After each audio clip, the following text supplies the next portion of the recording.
What's up, everyone? How we doing? How we doing? How's your Thursday evening going?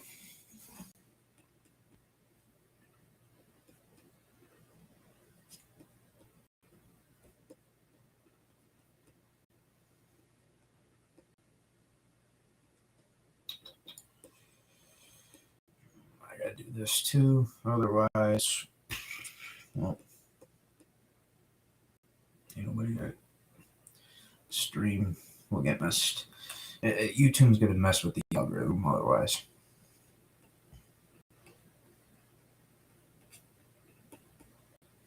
if you don't say it's like not made for kids for some reason, if you don't specify it, it doesn't.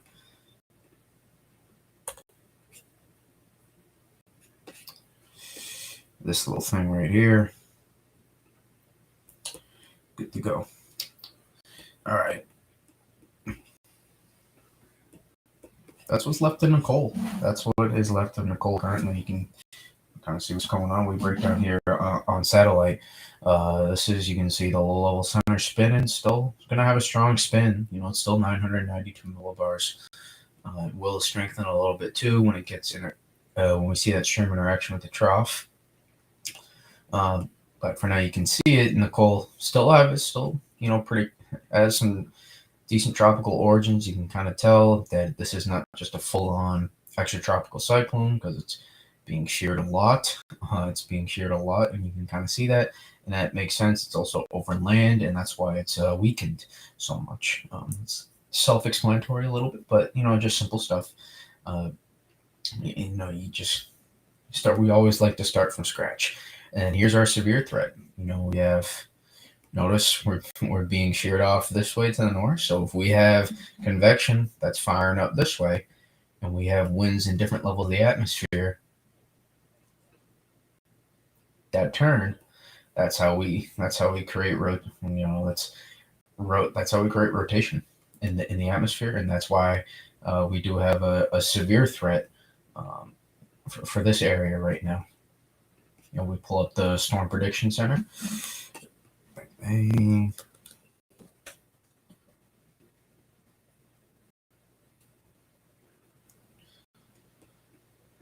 Notice our severe threat, and just pretty much the area I just outlined. So they have a slight risk, and I'm pretty sure it's tornado yet. So this is the area they're looking at for potential tornadoes tonight across Georgia, South Carolina, and North Carolina. It makes sense because remember we just talked about it. We have a lot of one part of our atmosphere has the flow going this way, and then here at the lower levels, from the tropical system, it's still pulling in convection offshore. So we're pulling in convection offshore in the low levels. The low level flow is here, and then the mid level flow is going across this way, and that's how we're creating rotation. And that's why we've had the thunderstorm threat and possible tornado threat we have tonight. I mean, let me check in. How many tornado warnings we've had tonight? I don't think we've had many. Looks like we had one earlier in Georgia. So we had a couple in Georgia earlier, a few in Georgia actually, but you can see we also had a tornado watch, a couple tornadoes possible, not a lot of hail expected. And even if you don't get a tornado, you could still maybe get some 50 to 70 mile per hour wind gusts, just from some of these severe cells potentially that are firing up. Even if you don't get a tornado, some of these these low top supercells can still produce some pretty significant winds. So there's more than just even though they don't list it, they're not listing the threat.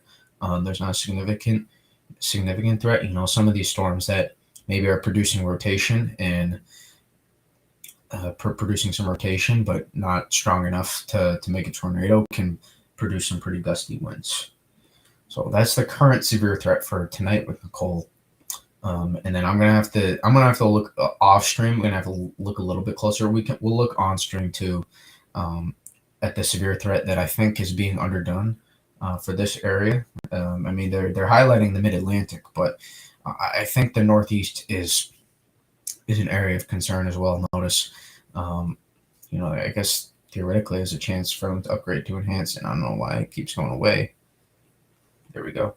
But this is the area that the Storm Prediction Center is highlighting for a potential tornado threat tomorrow. And then every day you add, there's a little bit more uncertainty. And that is why when we get to day 3, there's no marginal or nothing yet. I still think, why is it doing this to me? Here we go. I would extend that a little bit more. Just me. Because I don't think, I'm not sure there's going to be as big of a gap. I mean, yes, it's harder for coastal locations to get into tornadoes just with the offshore influence. Or onshore influence, I should say, being so close to the coast, it's a little bit harder. But we were looking at some of those. I mean, it's been 24 hours, but we were looking at some of those. But I mean, to be fair, they haven't upgraded this or haven't updated this since very early this morning. So not too long ago from what we're streaming. So they haven't updated this at all today. So it's kind of similar to what I was going off last night is what they were going off last night as well, and I think we'll need to watch a little bit more of a severe threat from the northeast as well, and not just the mid-Atlantic and southern northeast. But there is going to be, because remember, we're still going to have that strong. We're still going to have that Nicole spin, so low level spin.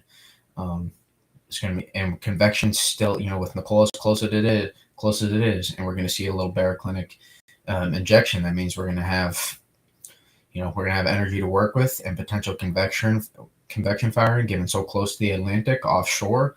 And remember, we're just talking about more of that offshore flow, but then also, when we get higher up in the atmosphere, some of these mid-upper levels, the flow is a little bit more this way, and when we get this to cross, that's how we get potential tornadoes.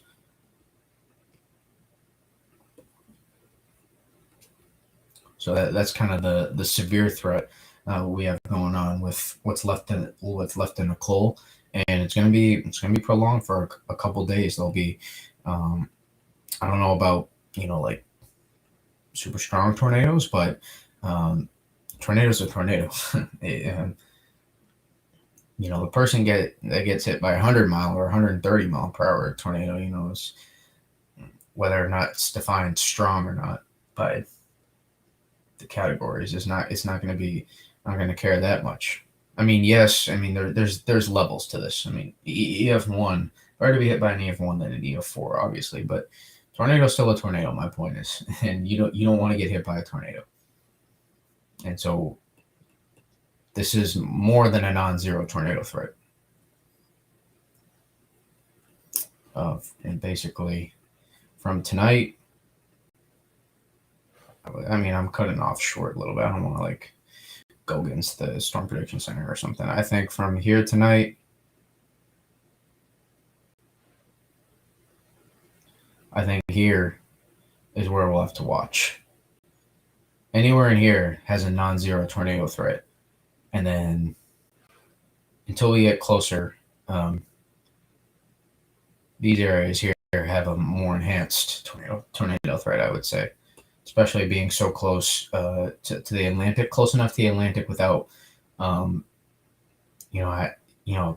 it's complicated.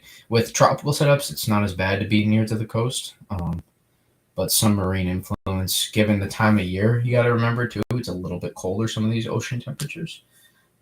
So could see a little bit of a marine layer in terms of temperatures in the atmosphere, and that could inhibit some of these pure coastal locations.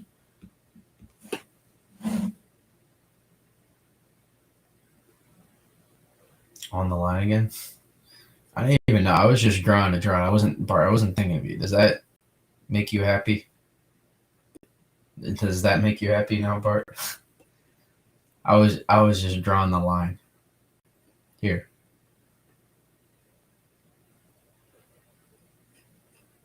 Three feet of snow right there. I'm just kidding. Does that make you happy? All right. Now the flood threat. The flood threat still very existent.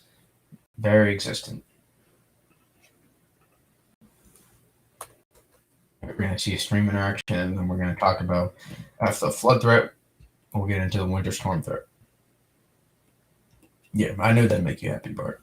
All right, remember we talked about this already. Nicole has been able to. We've been able to see an expansion in the precip, the precip field, and also a little bit more stronger. It's causing a little bit more stronger moisture to work with because, well, it's not scientifically perfect, but you get what I'm trying to say. A little bit more, just a little bit stronger, just in general, because this isn't getting cut off. Moisture isn't. It's not as much moisture trying to flow into this, and it's trying to take some of this of Nicole's moisture and not only take it, but also prevent Nicole from expanding and being as strong as it could over these areas with its precipitation. So now we've been able to see this precip shield back up a little bit, back into even Ohio. So take a look here. We got convection all the way back almost into Indiana at this point. Look at our precip shield back into central Kentucky and into western Ohio. So much more expansive if we look compared to, notice where our precip shield was then. Was non-existent. This was cut off. This was cut off. Moisture was getting cut off here, and this was our precip shield. Compared to now look at our precip shield.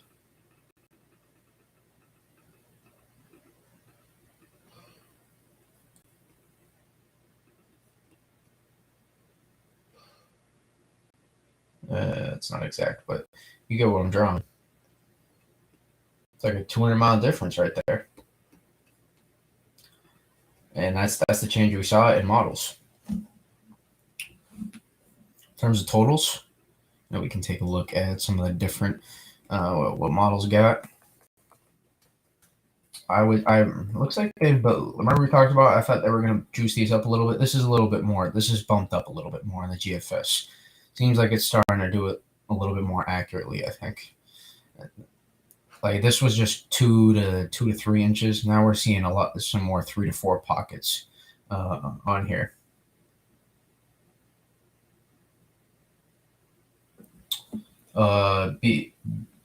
Be specific. What storm? What storm, Zach?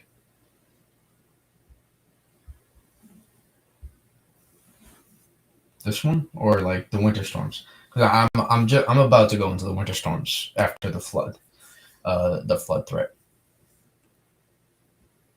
But it's current weather. It's important weather. Some people are curious. I'm curious myself too. So that's what I'm diving into. Just at this moment, I'm about to go over the looming snow. I mean, they're present. They're present on models in terms of the opportunity still. So that's the good news. That's the good news. But we're doing just doing the leftovers of Nicole first because it is going to be pretty impactful. I mean, look at this here. This is widespread half inch of rainfall, and then we got a big area of 1 to 3 inches. In this whole region right here, this is 1 to 3 inches of rain, and even some pockets of 3 to 5 inches of rain. I think there's going to be an opportunity for some 4 to 6 inch snow rainfall totals. National Hurricane Center. You can look at the flash flooding potential from the Weather Prediction Center. You can see it. They got a slight risk on their day 2, which is tomorrow. The potential, these aren't always perfect in terms of these percentages. They don't apply to everybody's backyard, and that's how people interpret them. But I think this could be especially given the location over the Appalachians. Um, uh, Runoff could be an issue for sure, and I think that this is this isn't being talked about quite enough, and could be um, a little bit more concerning than maybe the attention it's getting. Already dropped 9%. Jeez. Uh, but take a look at the euro. Euro's got a good swath of what is that? We can zoom in here on the eastern U.S. I guess at this point. Don't have to go so far out. 1, 2, 3, 4. Euro's got a good swath of 2.5 to 4 inches. 12Z, so I bumped it up a little bit more from the last run, at least for New York and Pennsylvania.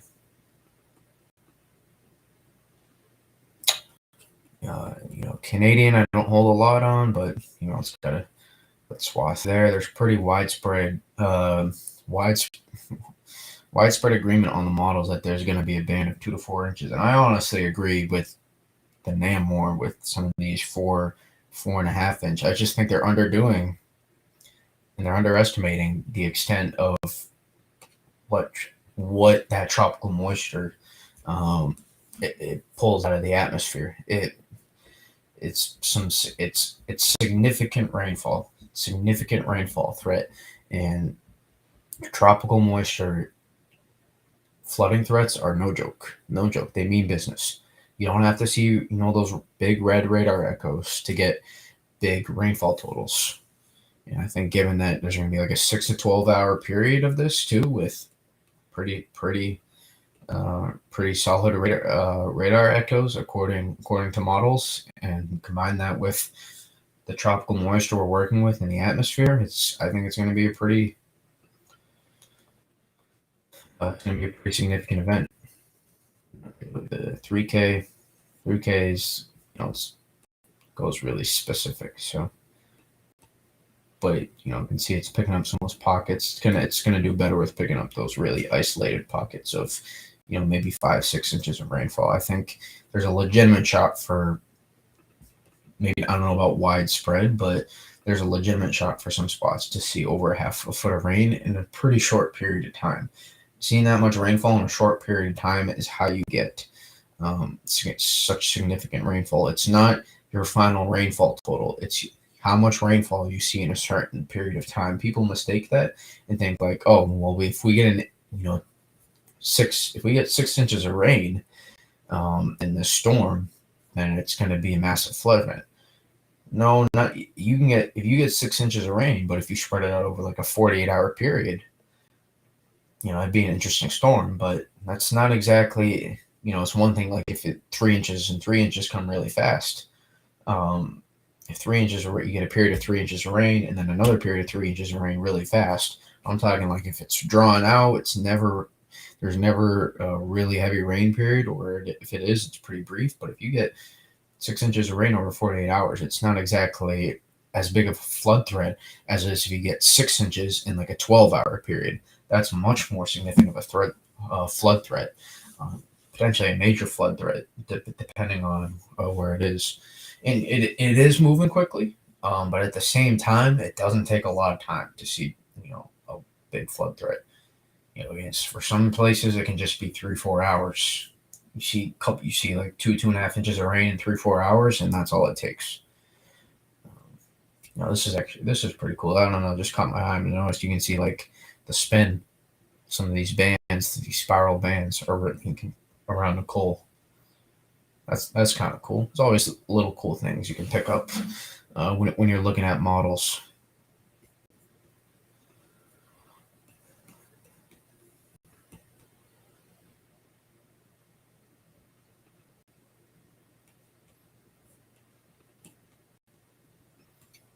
Yeah, but I'd say there's going to be probably a pretty widespread area of 2 to 4 inches of rainfall, and I think we're going to have some pockets of 5, 6, 7 inches of rainfall as well.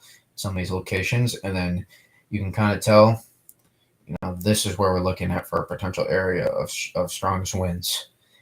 Potentially 40 to maybe some 30 to 50 mile per hour wind gusts, maybe stronger in some spots, depending on some severe storms or just small pockets of, where the low level jet is pretty strong.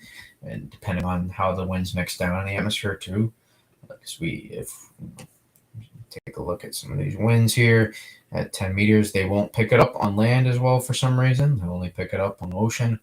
I don't know why Tidbits does this, but it does. But there's going to be some pretty windy conditions, and in reality, this is how it's supposed to overlay, but for some reason it doesn't. So it will be pretty windy. Pretty windy. I mean, it's not exactly, but it's supposed to overlay better, and for some reason it just doesn't overland. I don't know why, just doesn't. But we'll have a pressure gradient here because we have our high pressure to the east, and then the farther west we get with our low, the more of our pressure, the more the people get caught in the pressure gradient. That's why these areas here, also on the backside, probably going to maybe be some lake effect, but also notice the pressure gradient because of the high pressure that comes in behind the trough. So strong winds here, probably 30, 40 mile per hour wind gusts, across these areas here. And also I'm drawing all over the place now, probably 30, 40 mile per hour wind gusts, here, here, and then probably I haven't looked too deep, so I don't want to make estimates that I don't have to. But and then this area here, we're looking at maybe some 40 to some 35 to 50 plus mile per hour wind gusts. I mean, the Cape can maybe work out some 40 to 60 mile per hour wind gusts. Just notice it gets, we see a little bit of stream interaction with the trough. So then we start to see those isobars tighten up a little bit more and a pressure gradient. So luckily, the strongest winds are probably going to stay a little bit offshore, but again, we're also going to have a little bit of a severe threat to watch.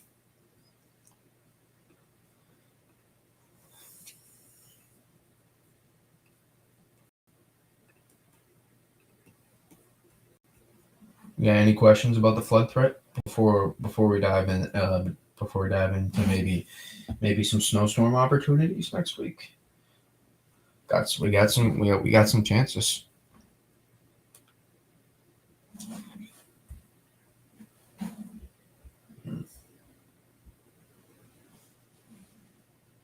Definitely some chances.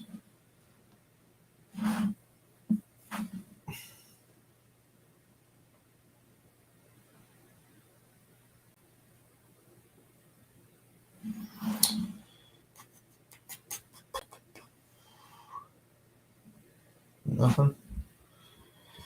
All right. Let's kick it. Let's go into the snowstorm threat. So we still have to wait for Nicole to get out of the way to get a little bit better idea for each event, potential event, and each from Nicole to the last event, each one is connected. So make that clear.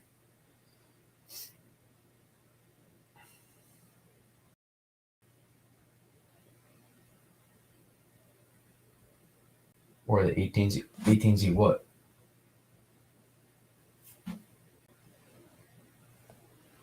$18Z what part?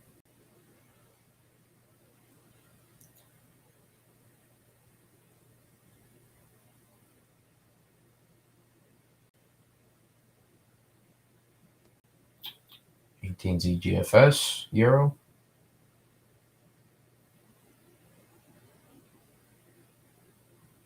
Or November 18th, maybe even? I don't know.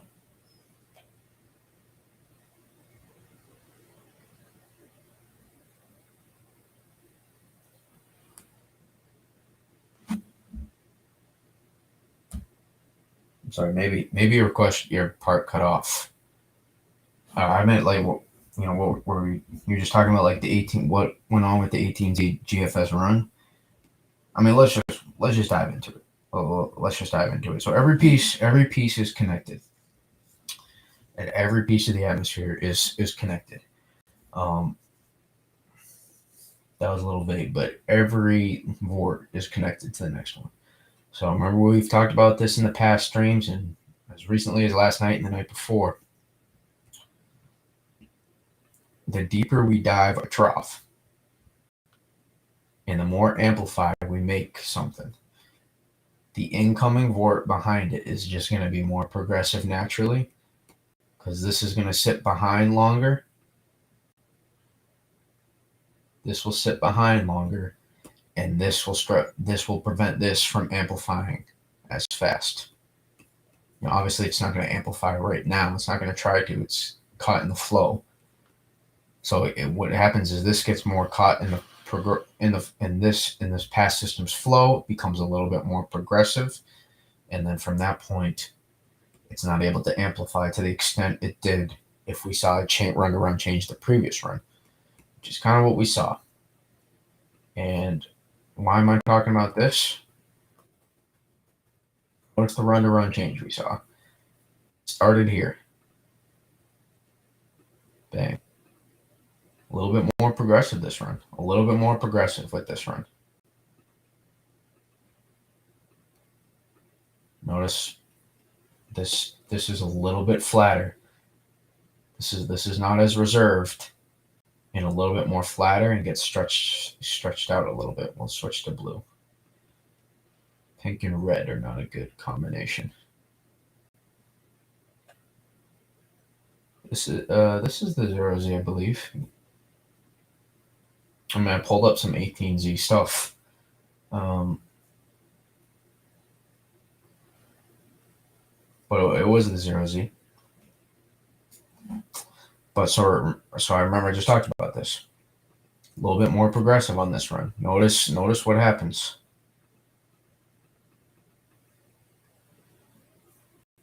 Boom, run-to-run change. A little bit more progressive with our trough. This is not sliding. This is not sliding into this trough as fast now. A little bit less stream interaction. So what's going to happen? And behind it, this system is now inherently more progressive than it was the previous run.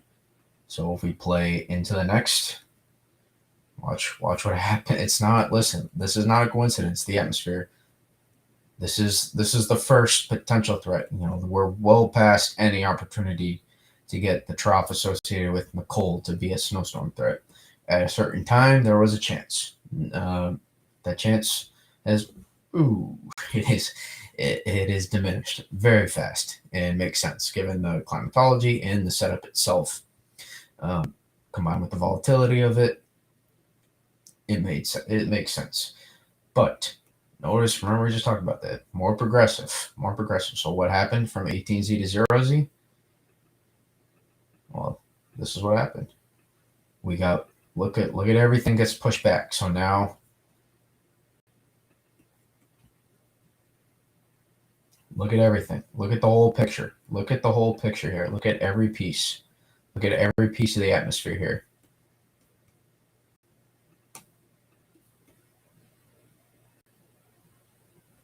Tuesday evening. Yeah, here if you're so Mid-Atlantic and Northeast.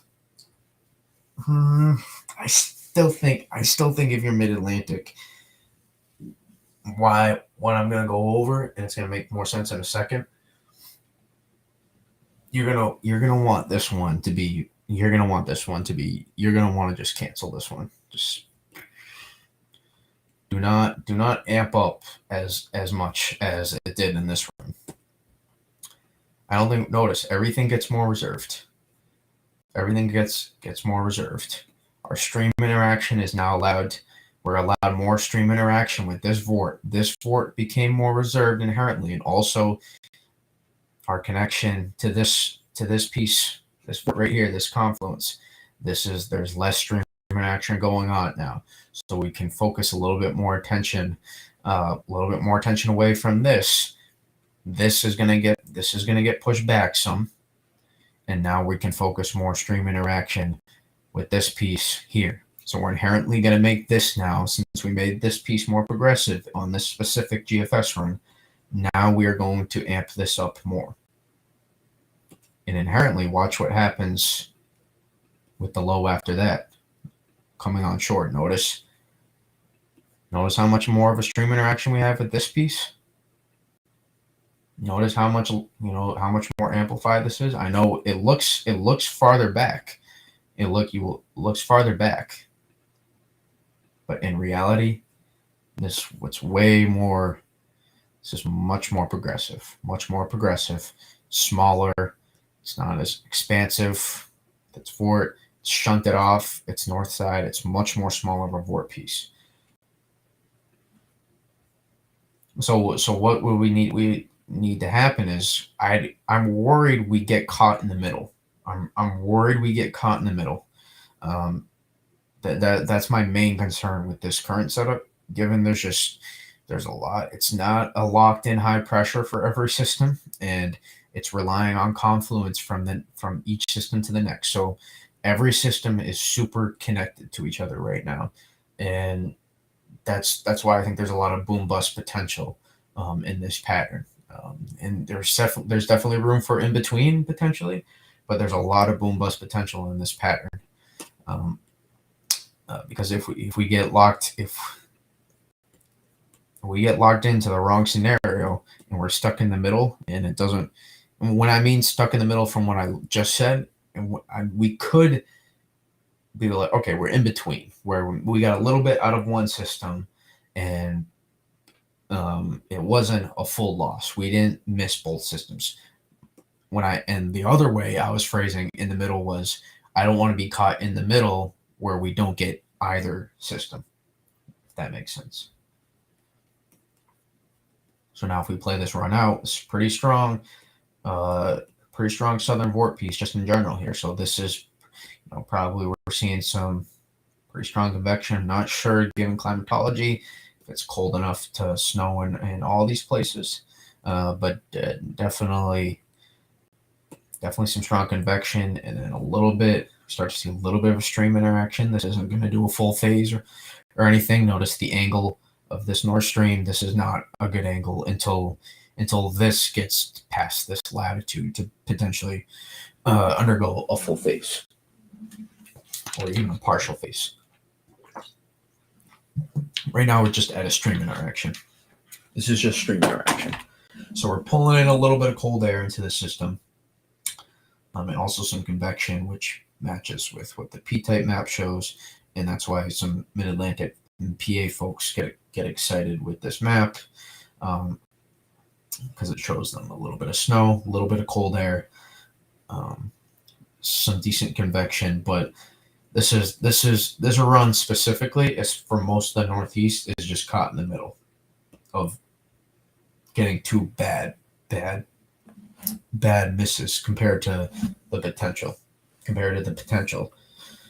And notice what happens now since we amplified. Remember, every piece is connected to the next one, and since we amplified this one, we decided, okay, we wanted to amplify this one. And if we really, so here's what we need to happen. If we want to reach our ceiling with this one specifically, let's forget about this one. My attention immediately goes to this one because I felt like there's a really good ceiling, even though it's super far out. I feel like there's a really good ceiling with this one, and a lot of widespread people can get into this. But let's just say, forget this one. Exit off. Say if we don't want to worry about that, and we just want to worry about what's going on with this, and in particular this.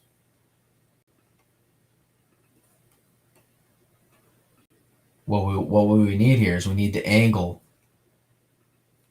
We need the angle of this stream. Ideally, we can get it. This is why it's really hard to reach the potential with this one, because the angle, it's really you have to shear this off, and you have to slide this out a little bit, and also make the angle of vort match up, of the North Stream match up with this one, so we can get a better stream interaction.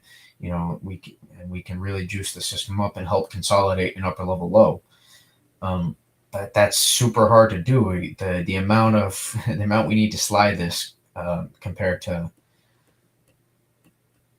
what we're working with is difficult. Now I say that not talking about our confluence here. If this confluence is in this position, it's going to be really hard to dig a system. Really going to be hard to cut a system. And my worry is that in order to get a more consolidated upper level low, we'd have to amplify this to the point where this is just a rain snow line tracks too far west, and this is just a full on interior northeast snowstorm.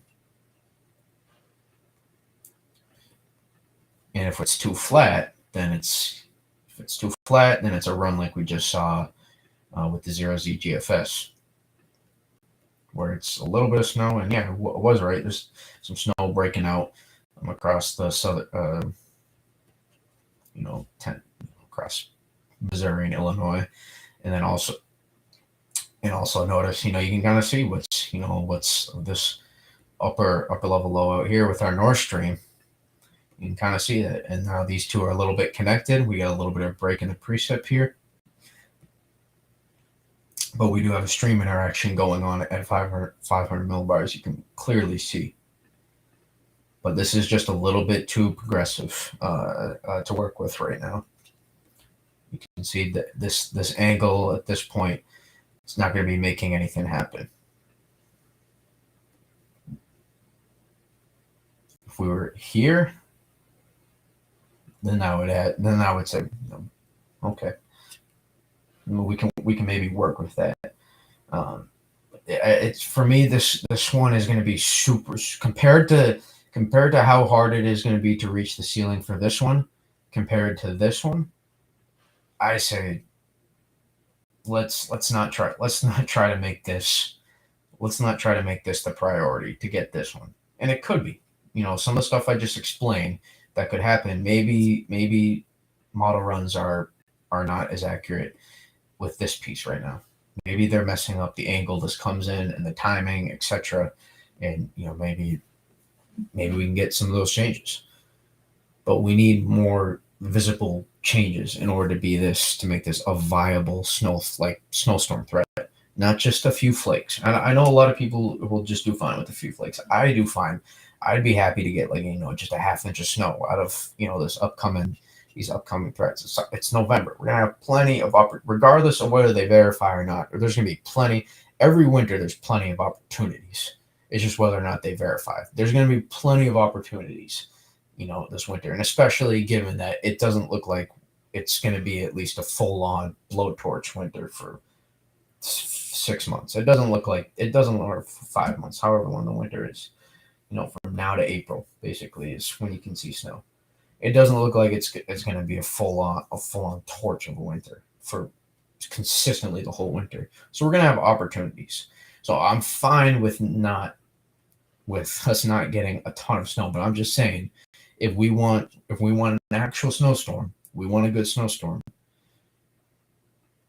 I don't think this is the way to go. I think this one is the way to go. Is it super, super favorable? No. But you gotta realize the pattern. Nothing is gonna be super, super favorable and guaranteed. This is our best shot, though, I think. And I know it's a little bit far down the line, and we still have yet to see how close this can maybe sample and how strong this vort will be. And we won't ever know if this becomes an actual threat to track. We still would have to wait for this piece to get out of the way before for it to become a little clear. We have to wait for Nicole in that trough has to get out of the way first, and then I think what happens with these two systems becomes a lot more clear. I think it becomes a lot more clear once we get these two to work out of the. Once we get pull it up. We got to get this out of the way. We got to get this out of the way. Once we get that out of the way, it's obviously, you can just say that's more time, so it's going to get closer regardless. Yes, that's true. Of course it is. Better sampling with these two systems regardless. I understand that. But I'm just saying, given the current pattern and how strung out everything is, we got to get this system out of the way first. Got to get this out of the way before we can have any strong idea what happens here, and especially what happens here.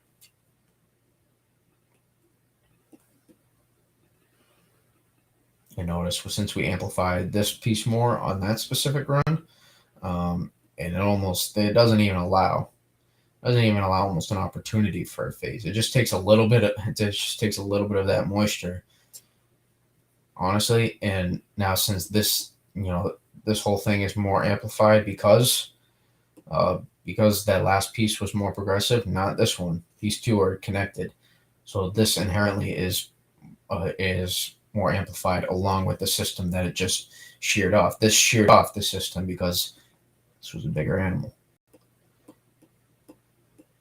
So now this is so amplified to the point where our vort down here, which was on the 18Z GFS really exciting, is now strung out, and it's got a crap ton of confluence that's going to just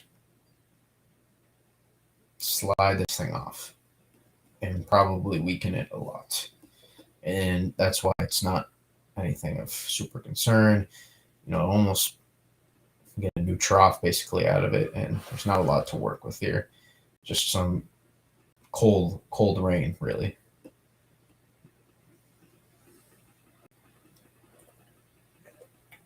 And we can just play out the run. That would be exciting, but that's just for giggles. Now we look at the 18Z GFS. It's a lot different. Notice the difference from 18Z to 0Z, right? 0Z, 18Z. 0Z a little bit more progressive, 18Z a little bit more amplified, just a little bit more. So I think we want,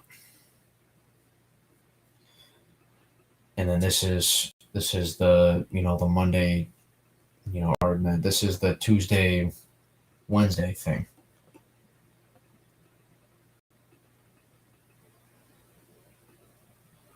Now notice the difference now from 18Z to 0Z. Much more amplified, much more stream interaction with this piece. This piece is also much more amplified. And what happens in result? Right? Once we get this good old snake tongue look there. But notice the difference. But notice how much, right? This is all strung out on the 0Z run compared to here on 18Z. This has a little bit more room to breathe. And this is a much more amplified vort piece in general. And we're breaking out snow probably right now because this is such an amplified vort. We're probably breaking out snow across Oklahoma right now if we play this run out. And sure enough, we are.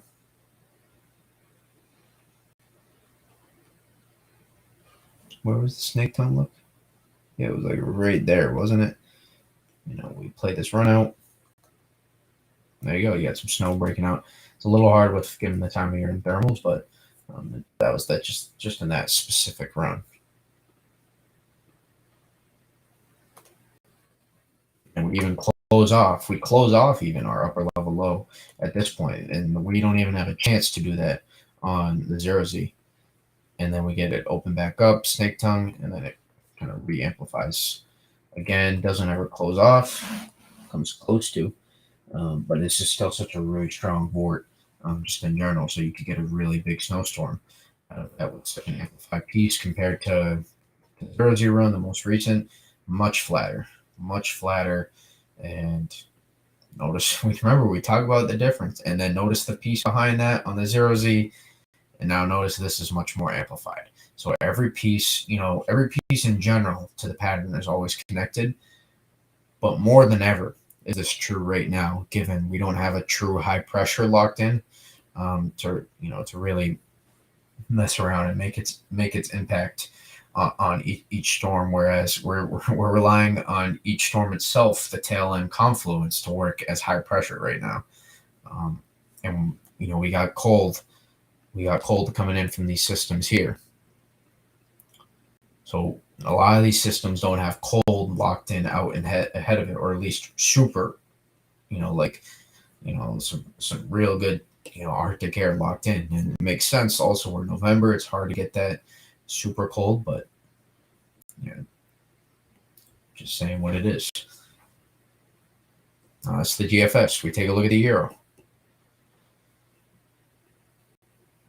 Yeah, we take a look at the euro here. 12Z.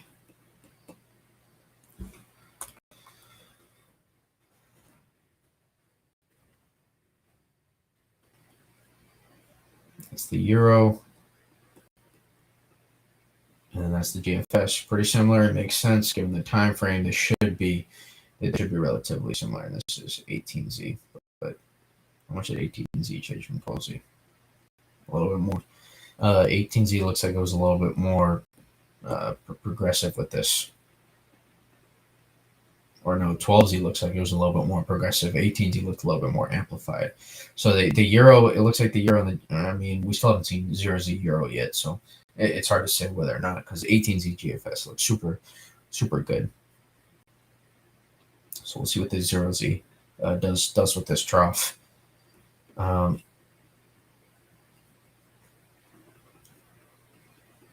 But euro is super amplified with this piece. This is why it's so different in the long range. Euro is much more progressive with this trough currently than the GFS is. So this, it has it really strung out. It's a little bit lower resolution, so it's a little bit harder to tell. But euro really amplifies this vort here more than the GFS does. Take a look. Really much more stream interaction. I know it looks like this is more reserved, but there's just less stream interaction at this point. This is pulling in, so this possibly is a little bit more of what's going on here. These two sampling probably coming on are probably may not be all that different from the euro and the GFS right now, but what's going on with the North Stream in this pattern is a little bit different, and that's where we're seeing some differences.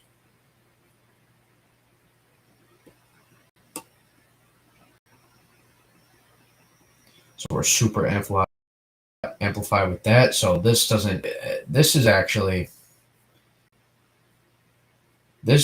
vort is so progressive that allows this piece is so amplified that we even get a stream interaction. We're allowed a stream interaction here. This isn't just a single southern stream vort here.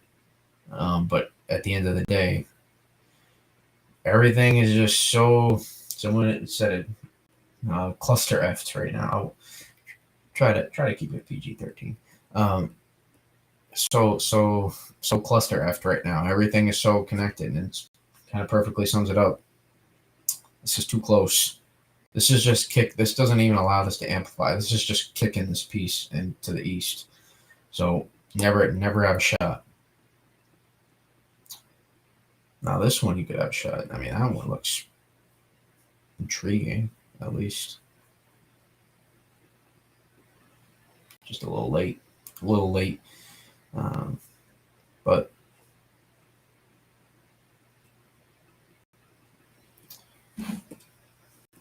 there's just a lot. It makes sense. Remember, we're the medium range. I say medium range. Technically, if we were tracking, we're in the long range, but we're not tracking. So we're kind of, in terms of the scheme of things, technically kind of medium range, but it's medium long range right now. It's kind of where we're sitting. So there's just a lot of time There's a lot of time to still, and so many moving parts. There's things that have to be sampled. We gotta we gotta wait for some things first to figure out exactly what exactly is going to happen. But hey, on the positive side, we got stuff to track. We got or maybe some stuff to track. We're thinking about tracking. That's a positive. That's a positive that we got stuff we can think about tracking. Yet to find out if this will actually verify in terms of something to track, but we can take a look at the CMC2. Just it's not a great model, but check it out. How does it differ from we get 0Z? I haven't even looked at 0Z yet. How did it differ? Much more progressive with this piece. I think right now the GFS and the Euro and the CMC are just all a little bit different. I think the Euro and the CMC are a little bit more similar in terms of a little bit more stream action to go on with these pieces. If we look at the difference between the Canadian and the GFS here, there's just a little bit difference. There's this gets held back a little bit more, and so there's a little bit more stream interaction with these two pieces. And this isn't just a single vort, going for its own little stride. Yeah, and the reason it looks like that, Mark, is because everything is just so. Every vort piece that comes in is just coming in so fast in behind each one. And there's never a time. There's not a lot of time for each one to really amplify. Just look. There's not even an opportunity.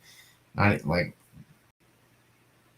there's like 3 systems here that are all trying to have a piece of the pie. There's only so much to go around for everybody, and you can't. It doesn't work like this. It does not work. The atmosphere does not work like this to get big snowstorms with, something like that Canadian was trying to pull off. This is why my main concern with this pattern is there's just so much connected Bermuda Triangle of connection right here on this specific Canadian run. There's just so much going on that it's going to be hard to get a real hit potentially. But there's the threats to track. We take a look at the Canadian. That's what it did with the P-type map. It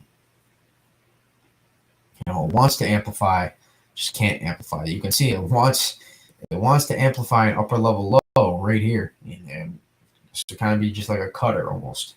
It wants to amplify it, but look, 4 things going on here, and like almost connected all to one basically. Confluence from the last system. This being a kicker, kicking this out to the east, and then a stream interaction going on with this as well. So this thing can't amplify because this is too close to it. We can't see these 2 phase because this is too close to it. We can't see these 2 phase because this one is too close to here. And we got confluence here. Like there's so much wrong. This specific Canadian run, to be clear. There's just so much wrong with this, and it's not a great opportunity to get some snowfall. So we get a little bit of stream interaction. There's something. We get a little bit of stream interaction, so we pull in a little bit cold there with the convection we got, and we get a little bit of a late snow event for New England there for the Northeast. But there's just not. Just everything's so connected. A lot of the models are picking. Some of the models are picking up on this in the 10 to 15 a day range. Something real big. A real big northern vort right there. At some point, some of these models are. This is I guess different variation. But you can kind of see it here to maybe try to help reset the pattern. And I always say this for the past couple of years. You want to look at when you get big pattern changes. So we got a significant pattern change happening right now. So that's why we're looking at potential snowstorm opportunities. But it's a something that you get something to amplify like this, there's not a lot to, right? There's a little bit of quietness. Notice how there's, this, I know this looks like there's a lot going on, but there's nothing consolidated, nothing super consolidated out of here.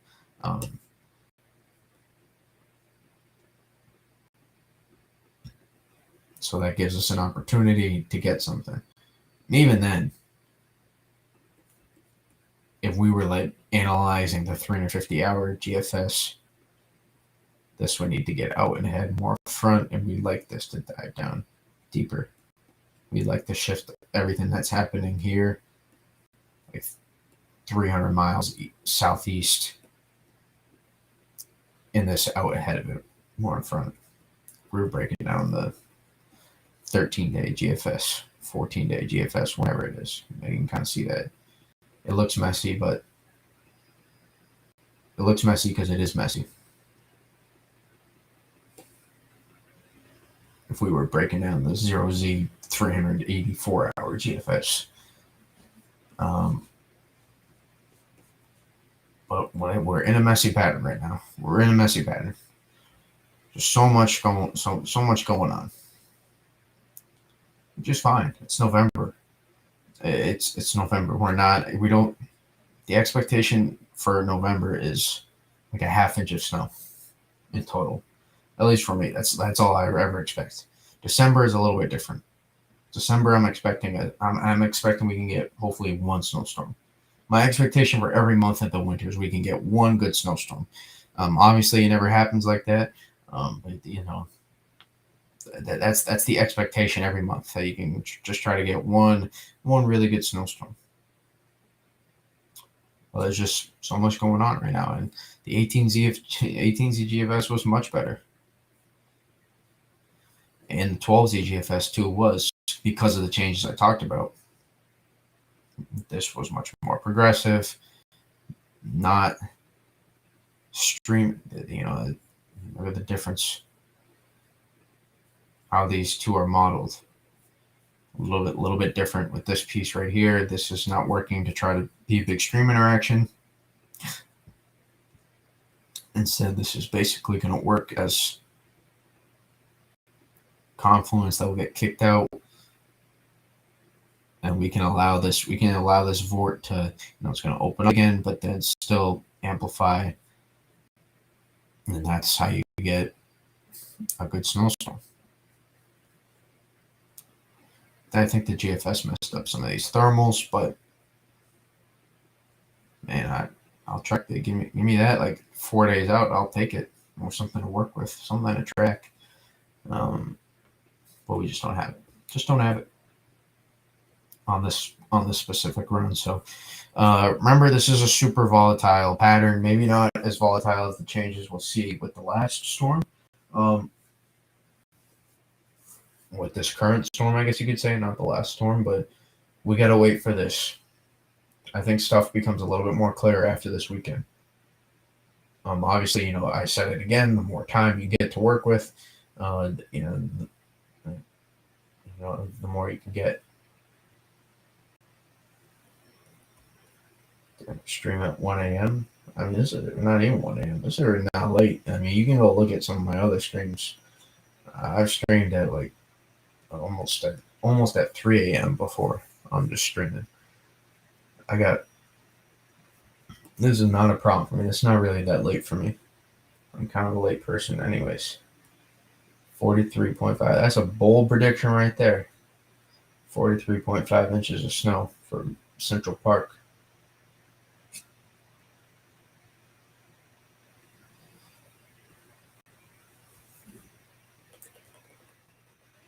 We got any questions though?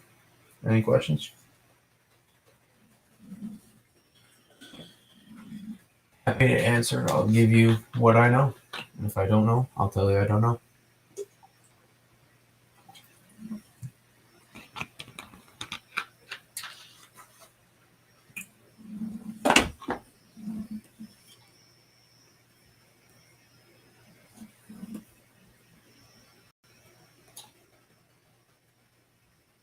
Man, I wish we could get that 18Z. Wish we could get that 18Z GFS again. That's a beauty of a run. Beauty of a Miller A right there.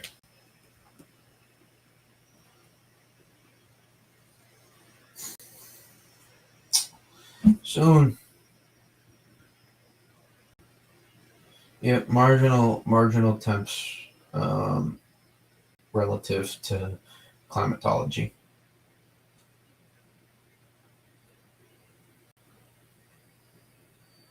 For winter climatology, not November, winter.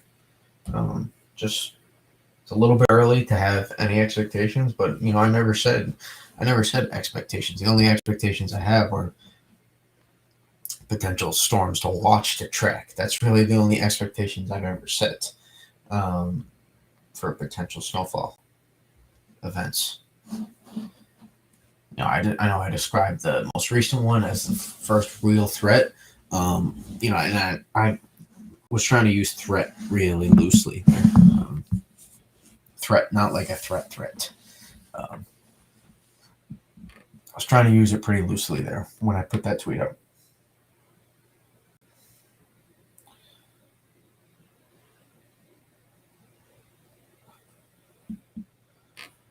This was the 5. GFS here. This was not too far. What happened was it made this was more progressive.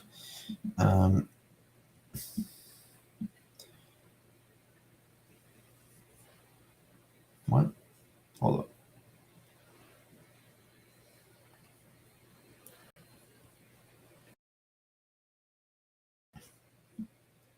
I had to sneeze there. Sorry.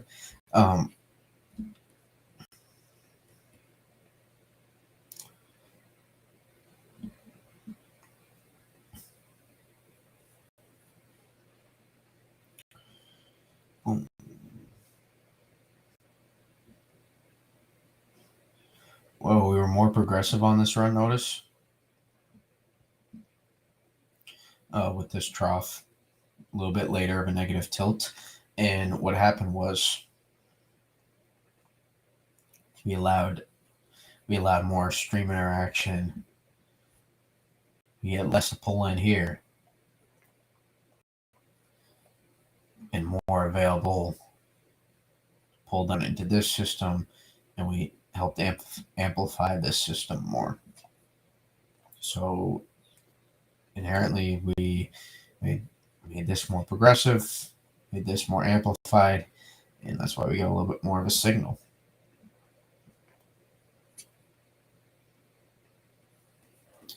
But what happened was, since we made that more amplified, we de-amplified that one more. We de-amplified any stream interaction and here to this piece to get held back. And now it's get super limited, and now everything just gets super connected and strung out in a bad way. And that's what the 0Z GFS did. I'm curious to see what the Euro does. We'll pull up Pivotal. Pull up Pivy.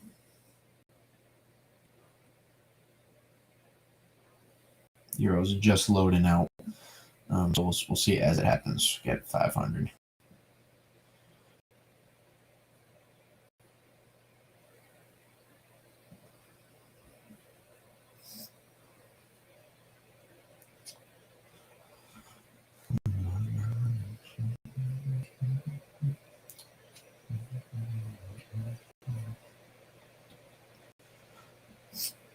I wonder if we have any initial changes from 12Z.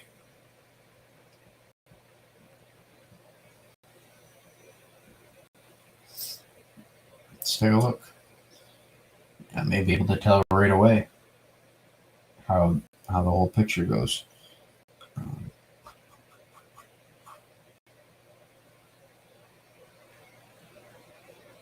I mean, we can just take off the pen tool for a second so I can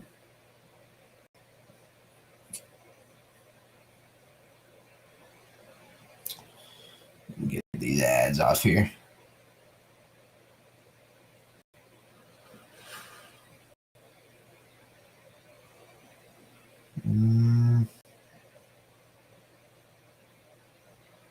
looks like we consolidated a little bit more. A little bit more consolidated. A little bit more consolidated initially with this current trough. A little bit more stream interaction with this piece here. Right, we can pull it back now.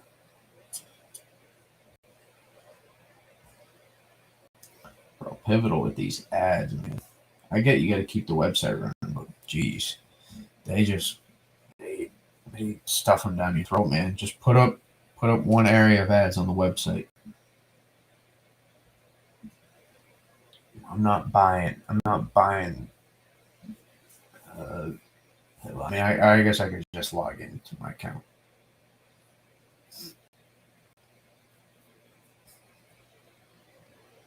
But I don't want to do that right now.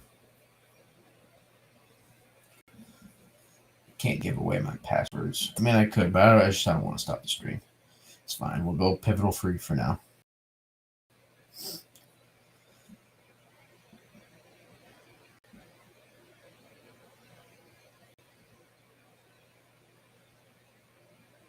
Yep. More consolidated for sure on this run. So my guess is the euro is going to de-amplify.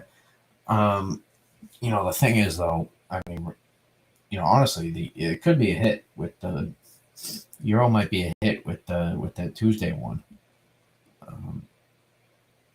because it was so amplified. I mean, we look at 12Z. Look how amplified it was originally. It was too amplified. Too much gets too caught into the stream interaction that it's hard to get a real threat. This is almost too amplified here at 12Z.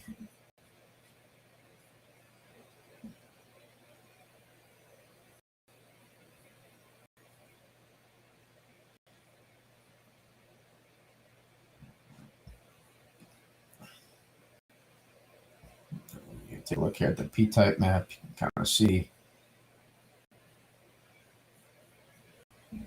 it's not great to work with. Not great to work with. Yeah, this computer is loud right now. It's like its own fan. Like I just plugged this thing into a box fan is what it sounds like.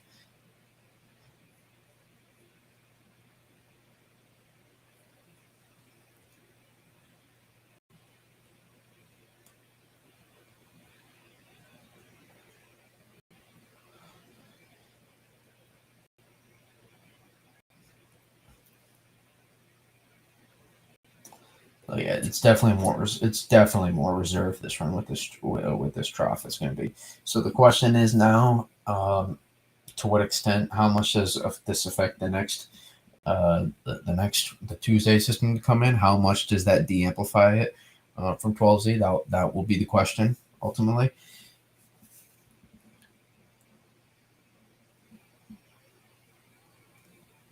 And then how much does that affect the next system after that?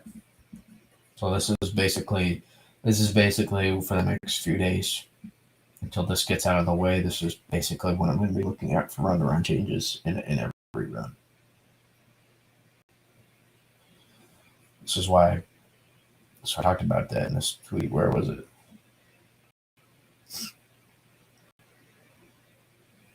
No, it wasn't that one.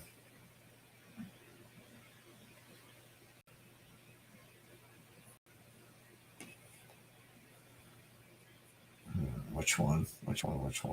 Here we go.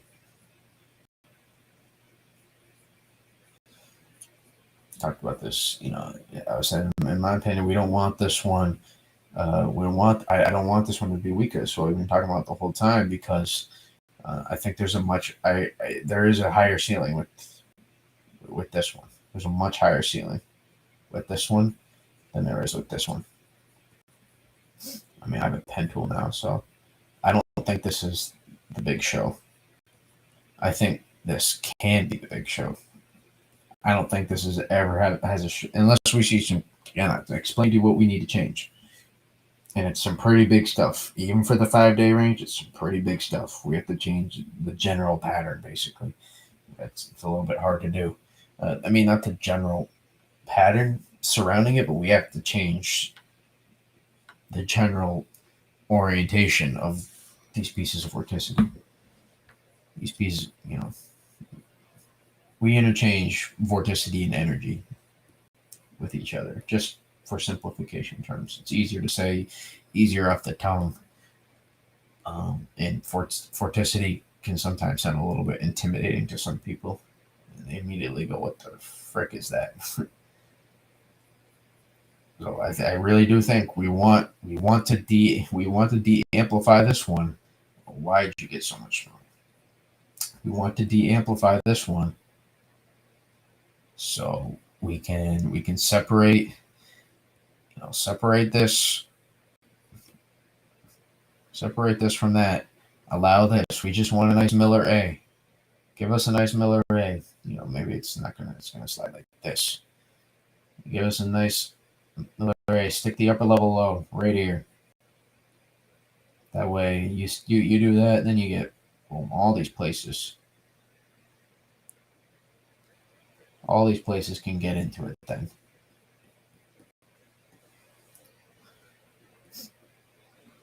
And also you're worrying about less surge of the warm air. So I really think that this people are gonna look at what's most recent or what's coming the soonest in terms of storms. I just don't. There's so much. Well, we talked about it. And if you missed it, you can go back after too as well. I'll talk about the changes we need. About a little brief description. We need the orientation of this vort a little bit different, and we would want to shift everything here so we could kind of get a little bit of a phase. Because the confluence is fine. We're fine here. We are fine here. We amplify something a lot. It's not going to be able to just full on cut. A lot of the pattern right now is going to be hard for full on cut. This one tried to amplify here. It's not even going to be able to cut. Look at one. Our current system. Look at this thing. Can't even cut. Tries to cut. Gets stuck. Has to wait for something else to pick it off and pull it to the east. So that's the current pattern we're in.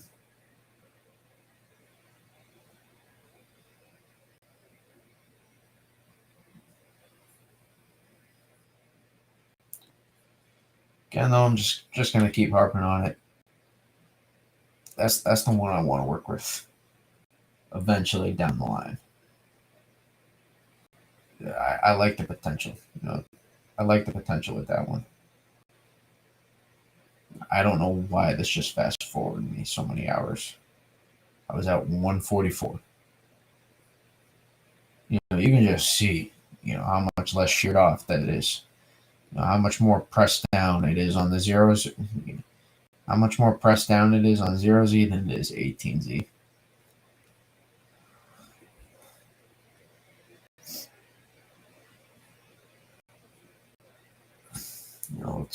Let's compare where we're at. We got a little bit more time now. This feels super zoomed in for some reason.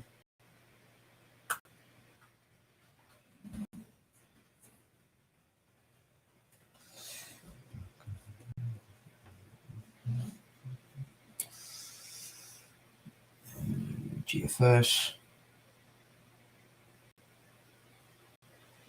I mean, remember, these are not going to be super different, but I'm not looking for super different. I'm looking for anything different.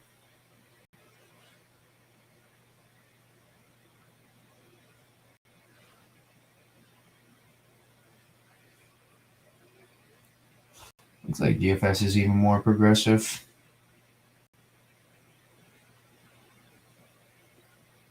Is it? Hold up. There's so many little things I'll look at.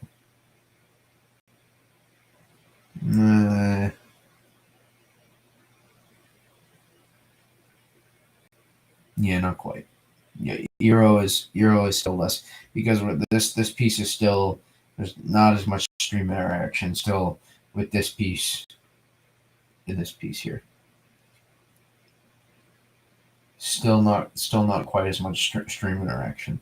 So the Euro is not even going to make it to like a GFS, uh, like solution in terms of it's not going to be. I don't think we're going to be able to get to like an 18Z GFS here with that.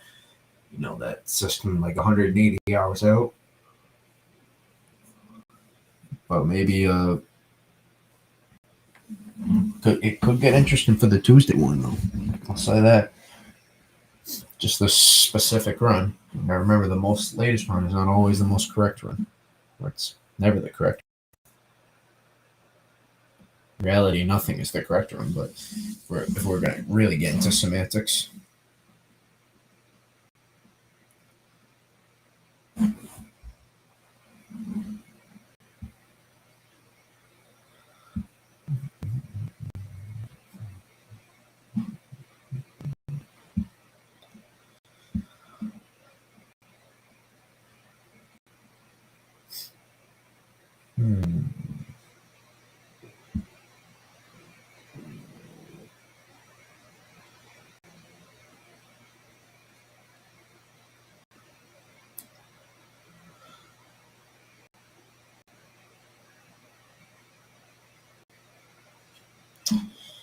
Yeah, I mean, it does look like.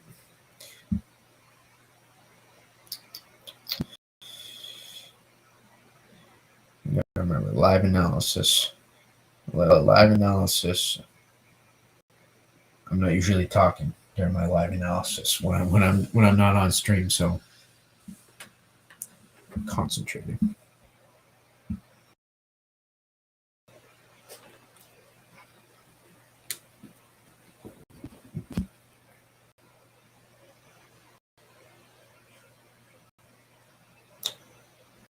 Why are we?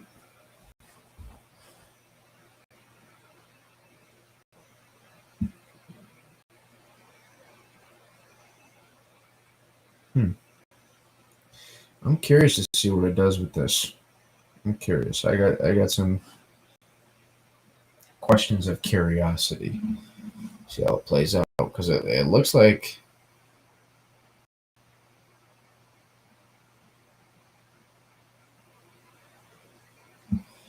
It looks like it's gonna pull. This piece is already more progressive, and it's gonna pull this. Maybe try to pull this into this flow. How does this compare to the GFS?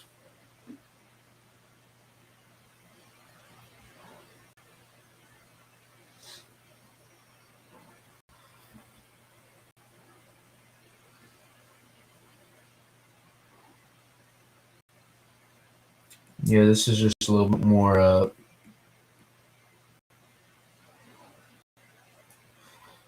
Since this is pulled down a little bit more stream interaction between this piece and this piece. The angle and the orientation of this trough allows a little bit more stream interaction with this piece. But the Euro's adjusting to the GFS a little bit more. A little bit more this run, and the GFS also adjusting a little bit more to the Euro as well. So you can, that's kind of what we look for. We look for models to meet in the middle, but in reality, we want we want that 18Z GFS back. That's kind of what I want. I don't want to change anything about the 18Z GFS other than a 100-mile shift in the rain snow line. That's not how it works in reality, though. Sadly. Imagine if we could just pick and choose the long range models we want to stay the same. Like you get one a year, you can just 200 hours out. I mean, hell, 48 hours out sometimes. Just stay, stay, and don't go.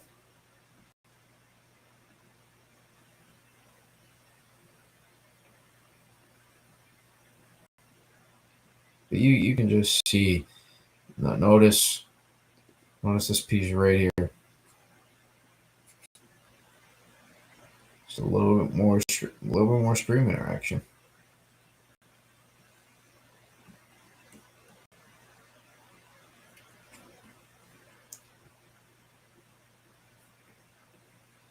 Here, this piece is starting to get pulled into here. We're never ever going to see like this, we're not going to see a full significant stream interaction, but enough to the point where it's more significant than the previous run. And we'll take a look at the.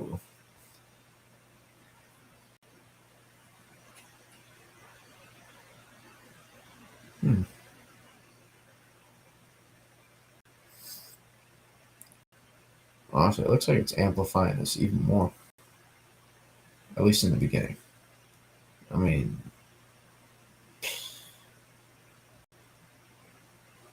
yeah, okay, now this is where we start to see. Yeah, a little bit. Notice this is a little bit flatter. This is digging a little bit more, pulling a little bit more on the 12Z. So it looks like we're gonna a little bit. I think we are. I don't want to make any conclusions. I don't have to. But this is just a little bit flatter. Initially stronger, but orientation a little bit different.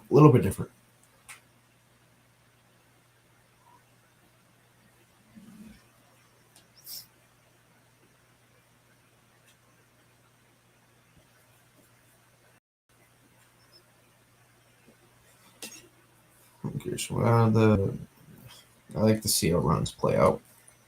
I like to see all the different solutions, even if it's not right. I like to see what it leads to, what each kind of scenario leads to, depicted scenario.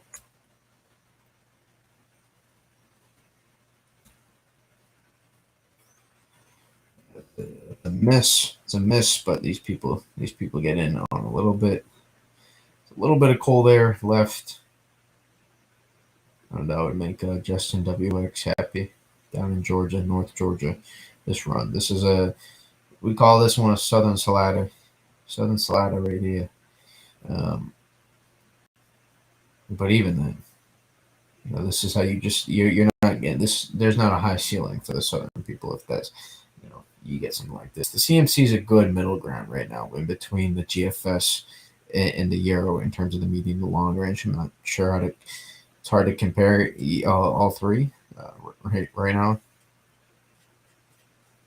in terms of what it's doing with this exact trough. I'd have to look a little bit deeper after stream, but.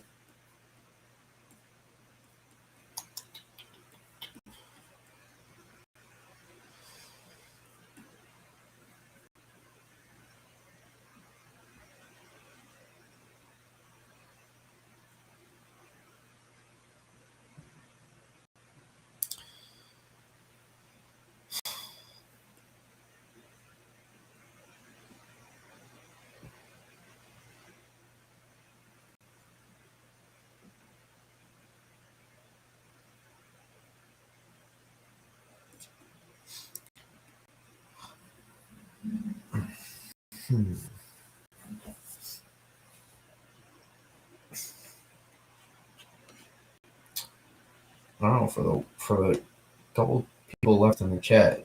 I can stay on if you want me to, and live break down the zero out if you want.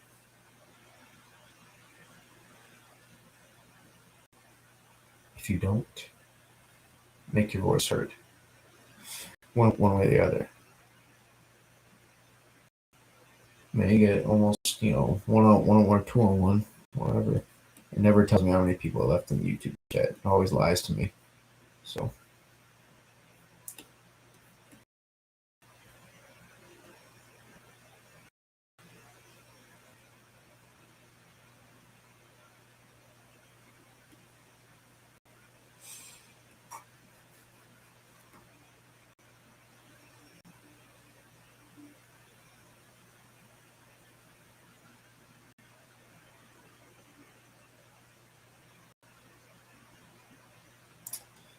You can already see the difference here.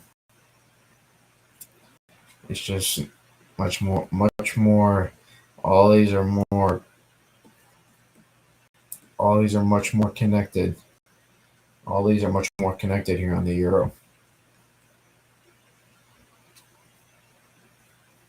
Everything's much more connected. We're going to be a little bit more progressive with that Tuesday system. So here's, I think this could be, there's a shot. This could be a Tuesday hit.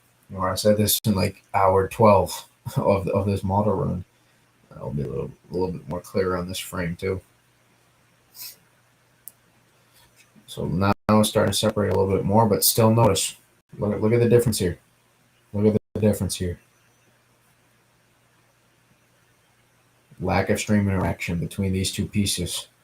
Now, look at the difference between that was 12Z, but now look at 0Z. We're going to be a little bit more progressive.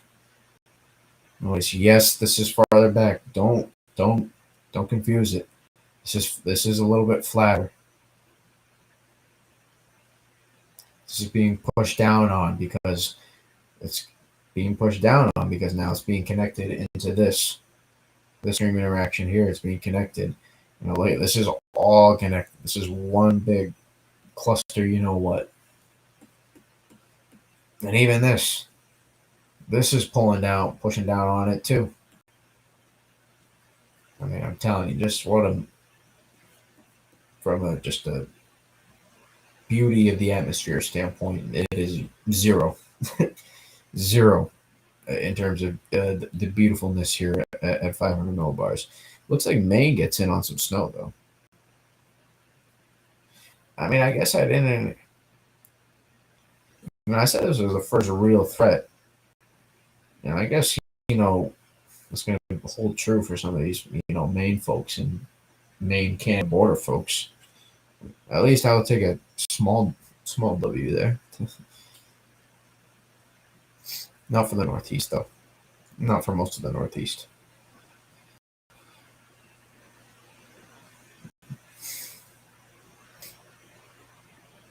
Now you can see the difference in orientation between these two pieces now. So it's a little bit weaker and also a little bit more vertical compared to the previous run.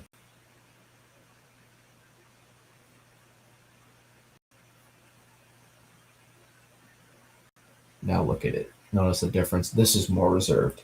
Not just because this is pulled a little bit farther doesn't mean it's not. Doesn't mean this is more progressive than the 0Z run is. This is 12Z is more amplified.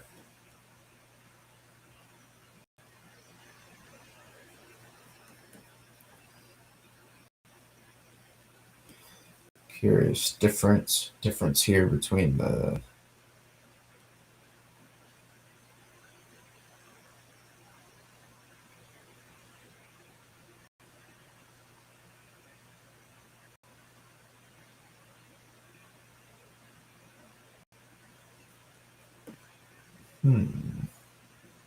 is this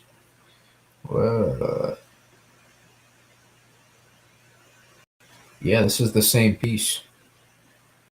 12Z, 0Z. Look how much more amplified this piece is. Or is it?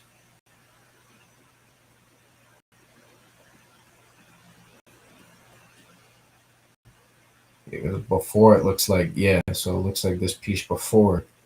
Now this piece is back here. Instead of the 12Z run, it was here. All caught into this flow, and that's so this is going to break off eventually. I don't know if we play this or not. It breaks off eventually, or at least I think it should. Or maybe I'm wrong. No, I got it right. It breaks off initially, but that gets caught all in this flow. I mean, he does it. Is this even the same? I mean, yeah, we just get a whole new vort to form. This is not even close to the same setup, really, because this is just a whole new, relying on a whole new vort to make this system.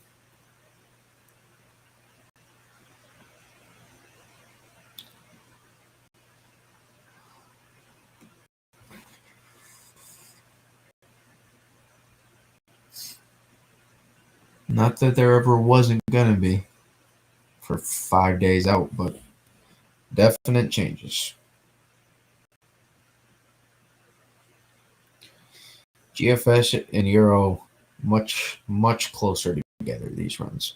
I don't know about close, but much closer, which is good. Which is good. We want consistency, even if it doesn't mean we get a snowstorm. We don't want something to tell us we have false narrative because the model's psycho.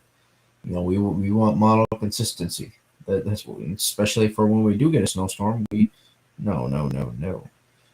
I clicked out of the ad. We want model consistency.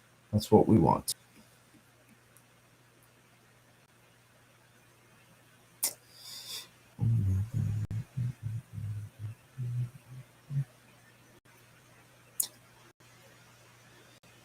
Hmm.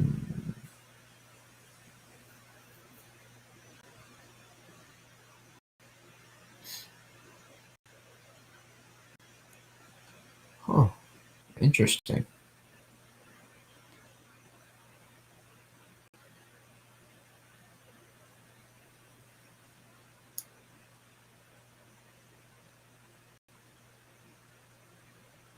Still a lot of confluence, but I may be.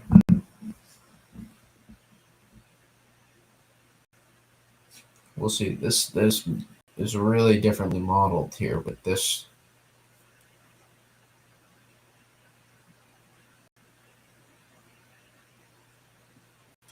No, this is more progressive.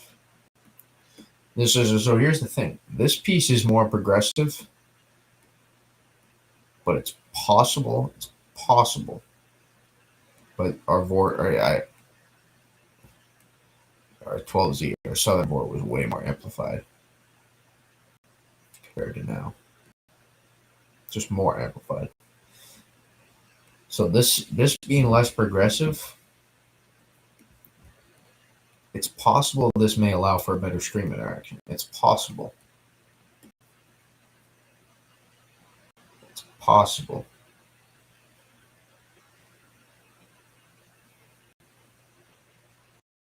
Yeah, because this now these two are less connected. So now this being less progressive, this instead of trying to pull into here, is now maybe going to try to have more to pull into this system. So this could be a little bit more stream interaction here.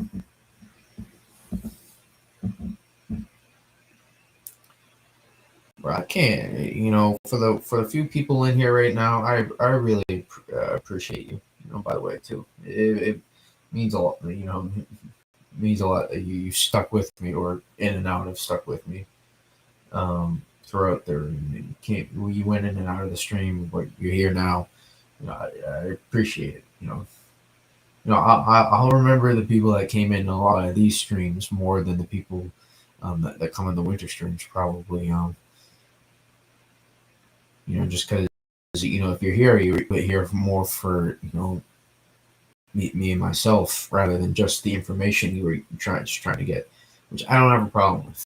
My point is not for you for people to develop, a relationship with me. That's not really the goal of these streams. The goal is to inform you, or not maybe not inform you, but compare thoughts on systems. So, but I do appreciate the people that are in here right now, and any of these previous streams you have maybe been in here too.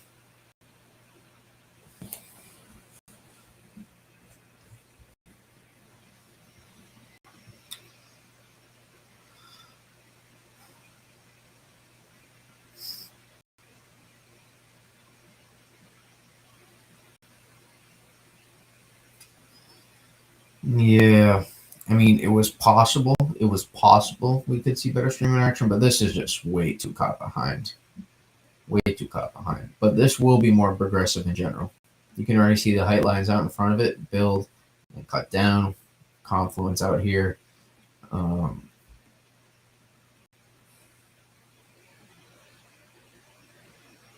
Yeah, way more. way more confluence. Notice we were here, or we are here with this run with the confluence line, and now look where we were with the last run. 100 mile, like a 100-mile difference, 150-mile difference right there.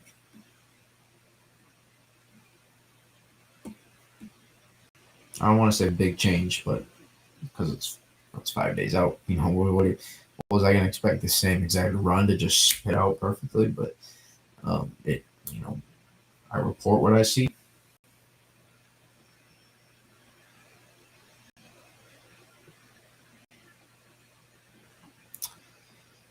Is there a little bit more stream interaction here? There might be.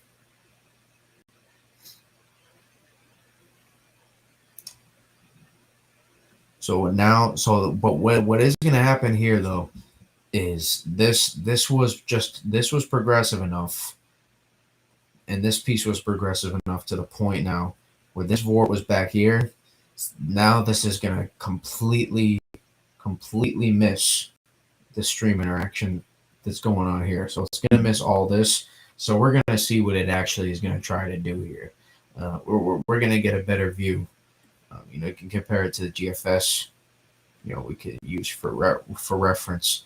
The GFS and Euro now are fairly similar with that piece, but still not quite the same. The GFS is still it looks like it's a little bit more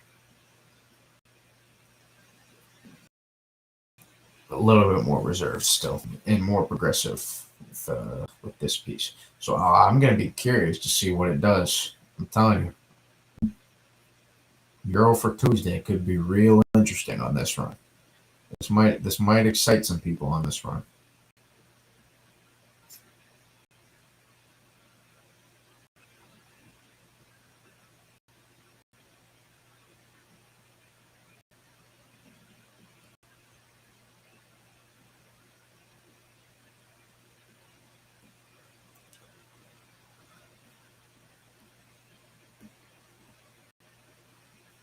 Oh, the orientation. So here's where they might be different. So initially, the Euro is more progressive with this vort. However, this is not a position for good streaming. Yes, this is getting strung out some, so that's partly making it more progressive. But this is not a great position for stream interaction here with these two pieces. Whereas if we look at the GFS.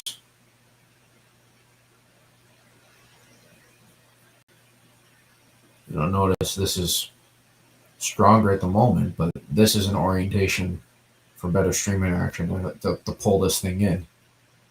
So that's where the Euro and the GFS are different right now.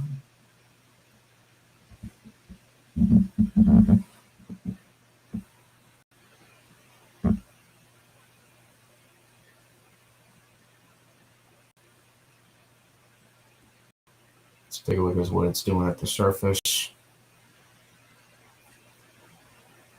Compare to last run. Posey. I'm telling you, that's intriguing.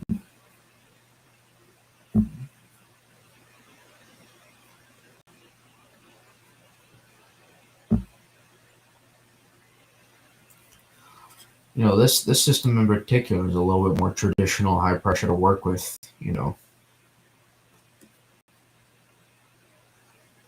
In some of our other systems, here's confluence line, and you can see the high pressure here.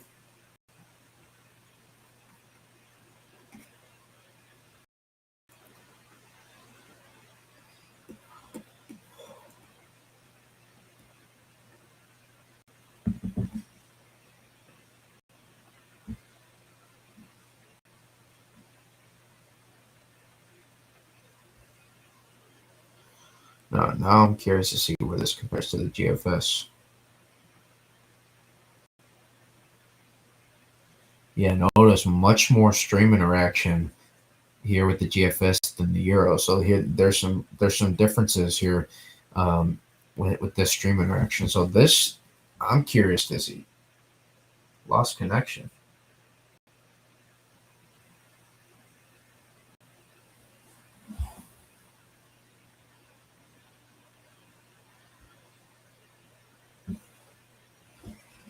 Nothing wrong with my broadcast, is there?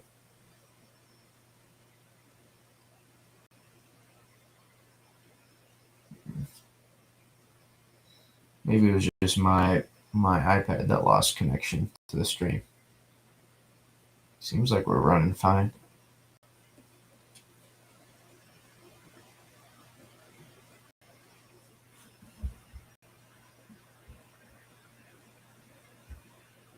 Yeah, we're good now. Okay. Just a temporary iPad thing.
All right.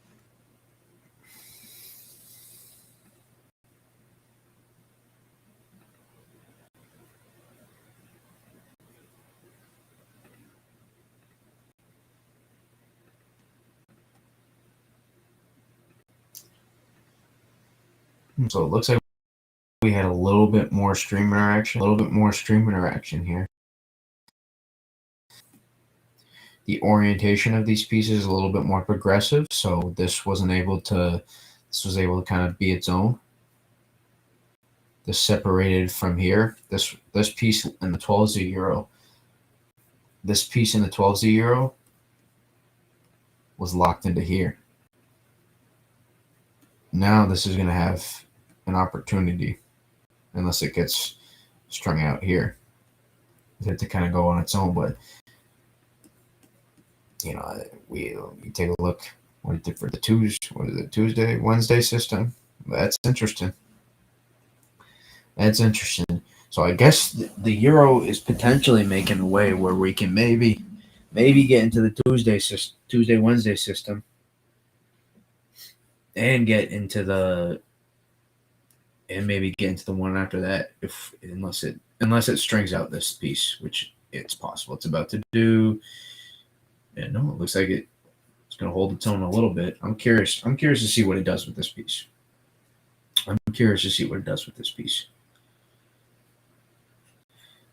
Man, we just had this in general excites me. If we just had like a piece to work with, oof. It is, but it isn't pretty. Basically, you can take a look at the surface. We're breaking out snow here at this point. Yep, shows right up on the peak that map. You can compare it to 18Z if you want, or 12Z. You can see a little bit of the difference here. It looks consistent from the P-type map, but I'm telling you, it's significant changes, which is as expected for as far out as we are.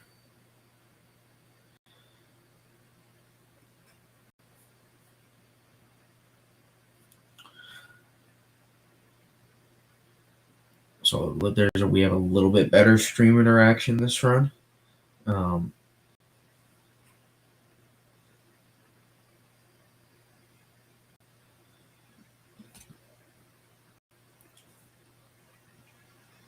this piece is going to kind of draw it more out.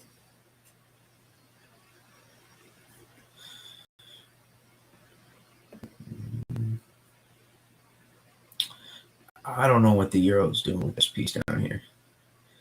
It's not making up its mind whether or not this is just going to separate. Now this is just losing its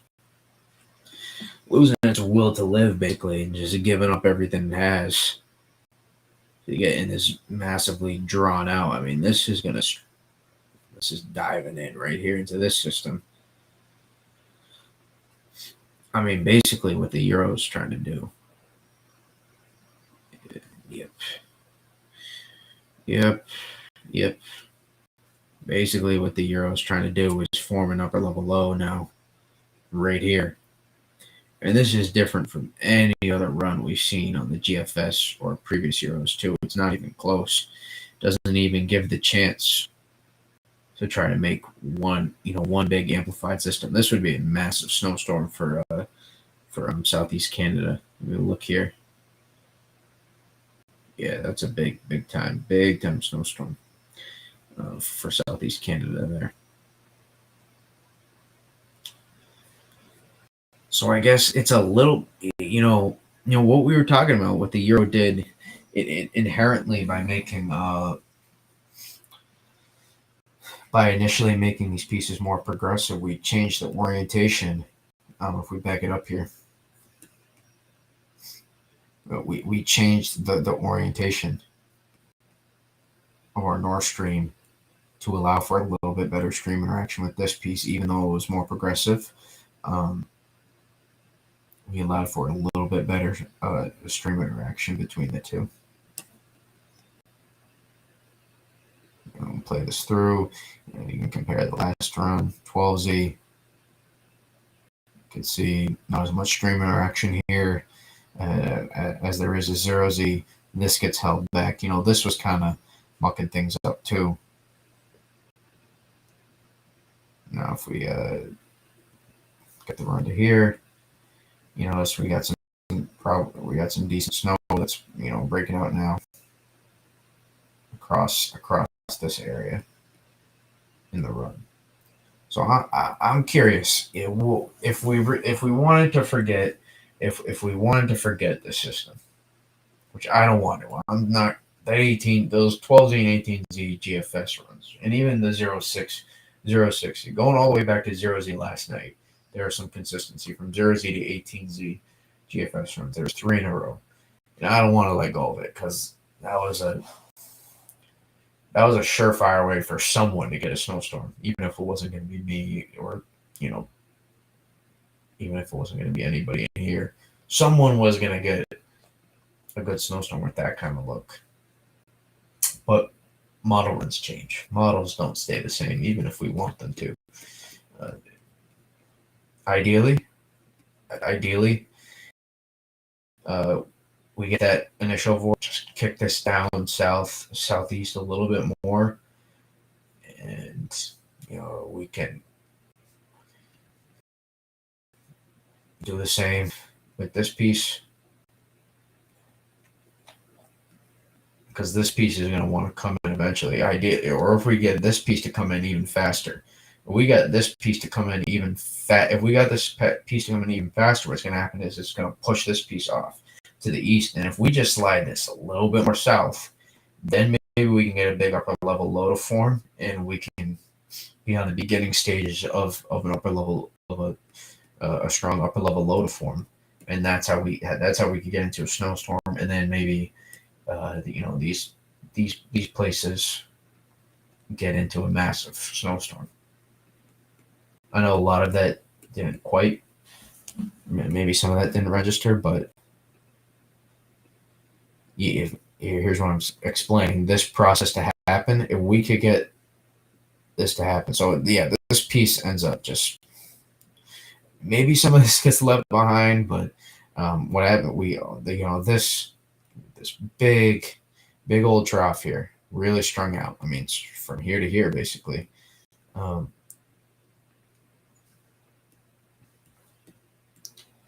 we can get this is the a strong upper low beginning stages of a strong upper low to form in the past 2 frames. If we could just slide this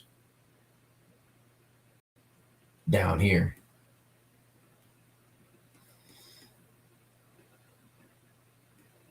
so we get, even if we got to this stage right here, get to this stage right here, this could produce a really sizable snowstorm. Just slide this a little bit further south. That's not reasonable to ask to try to shift to. It's not unreasonable to try to shift 200 miles like 6 days out. Oh, my max low? Seriously, it shouldn't have gone down that much. Seriously, it shouldn't have gone down that much this stream. That's stupid. That's stupid. That's okay.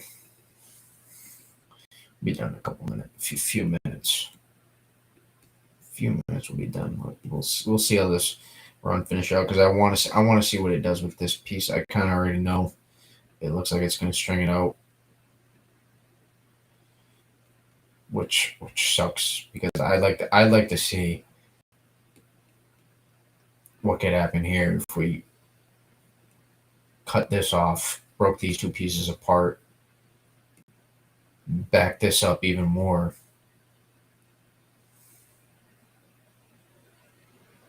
In a way, this is working for a bigger potential system with this.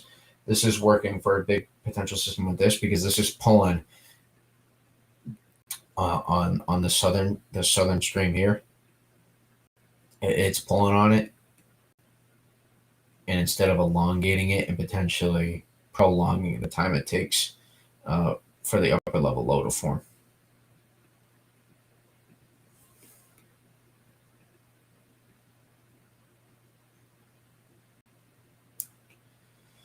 I mean, and even then, this is not fully amplifying. Notice what happens.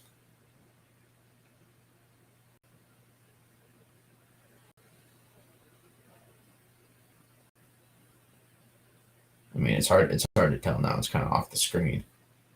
What? That's a really good look for a big snowstorm. I'm going to tell you that. It's a really good look. Not perfect. That's a really good look.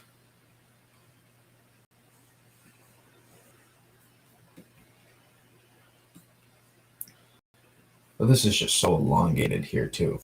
So it's going to be hard to really consolidate this when it's going to take so much time for this to round the trough. Help strengthen the upper level low.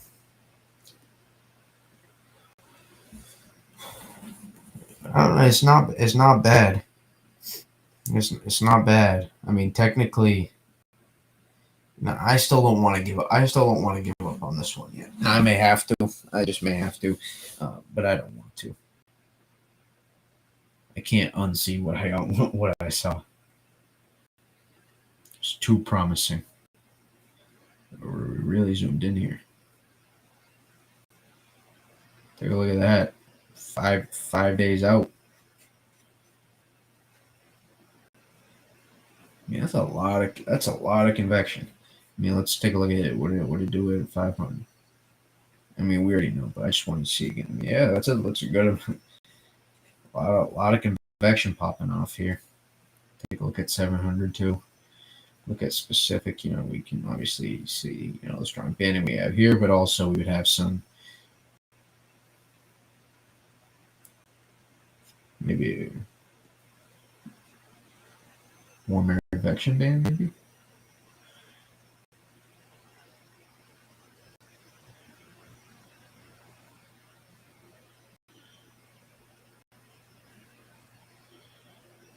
A little bit. 5%. Jesus. All right. The computer didn't reason because I started at 100%, and it's been an hour and a half, almost 2 hour 50 minutes, and it is not been happy. That's okay. All right. I think we we'll look at one last frame here.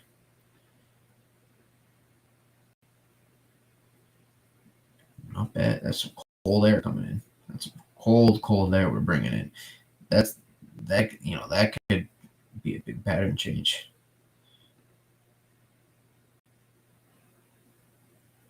That's some cold air we're funneling in. There's some real cold air we're funneling in here.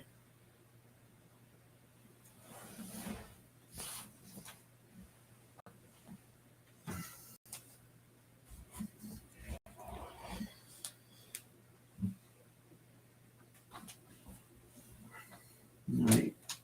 Nope. Don't do that. Don't do that. I'm just plugging this in. Just plugging this in case it tries to die on me. I don't want that to happen. I want to go out on my own terms with my Mac here, even if it's a little. I mean, look at the cold air on this run though. I mean, geez, they're really zonal at this point. But look at these temps. Boy, oh boy. That is what real cold looks like, ladies and gentlemen. That is what real cold looks like.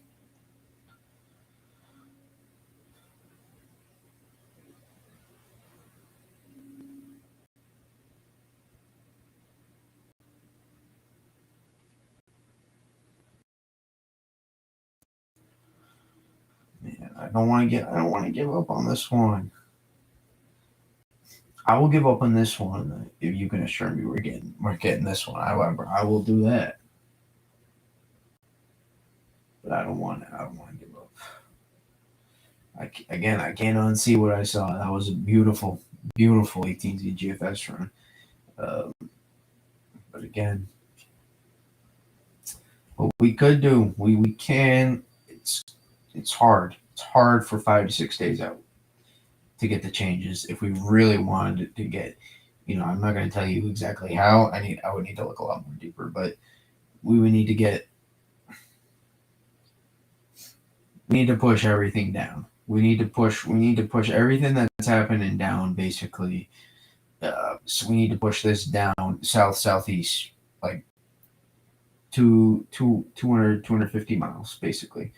If we want to get these people involved, if we want to get northwest of I-95 involved. Otherwise, it's just going to be these people, or I guess something like this.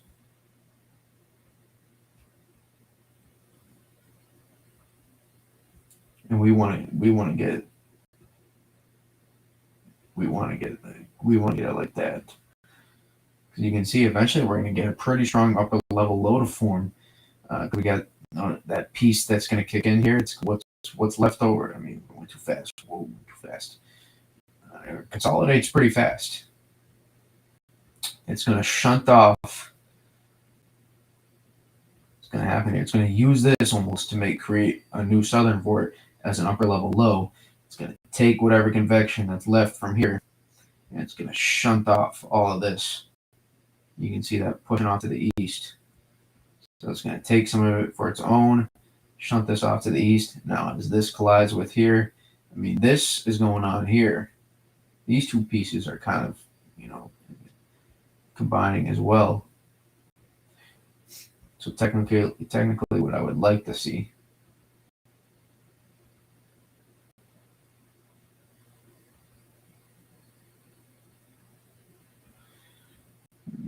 pull up again. We'd like to see everything pushed a little bit further south, and we'd like to see this pushed back a little bit more. I mean, technically, we're pushing it south. We want to see it push back and further west a little bit more as well, like here. we want to push this. We want to push this down as well. We want everything to just get moved south. The probability of it happening, I can't tell you. I'm just looking for what I want. That I can tell you it's not high. I can tell you that. At least at the moment, it's not. Need some stuff to change. Need some stuff to change. I'm telling you. I mean, you could get a big time system to form if you kick this piece back. You not only you kick this back.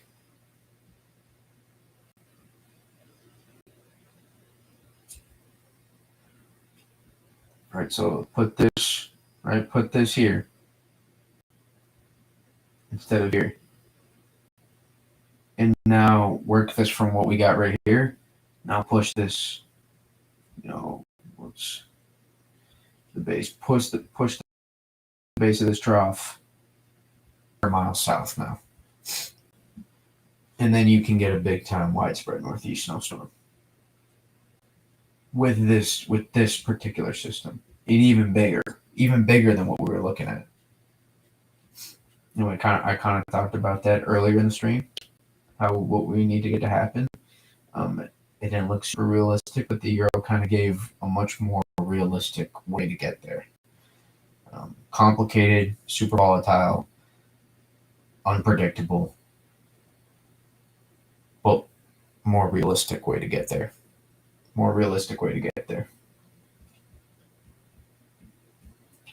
But still super difficult to try to get this to happen. And you can see how much more different this is than the GFS. I didn't even compare any of this to the GFS. Look how much more different this is. This is just all completely messed up. This being more reserved has connected everything now. This connected all of this, and it made it more difficult. This being more progressive allowed this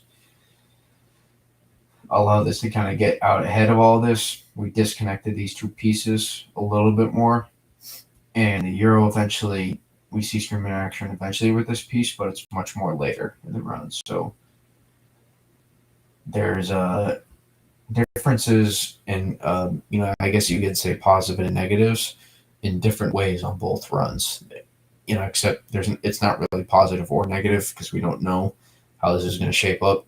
But if we were looking at positives and negatives to try to get either system to happen, the GFS and Euro both are compromising right now in different areas of the system. Please tell me we're doing okay. We charging up the battery again. But yeah.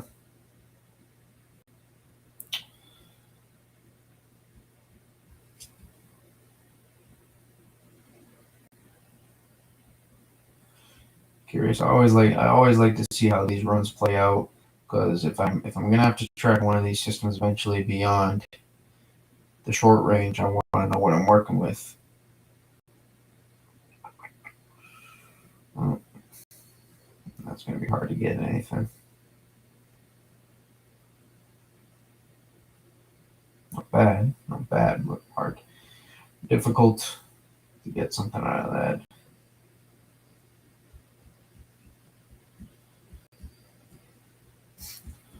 All right, we'll leave it there for now. We'll see what models do over the next 24 hours. I don't think, maybe I'll stream the severe weather threat. That's not my expertise. If it really looks like the Northeast is going to get into something, in the Mid-Atlantic, maybe threat increases. Then I will stream that. We're gonna see how models play with this over the next 24 hours. Again, what we want to look for. If we want a quick summary of everything we're looking for, what we want with this Tuesday system.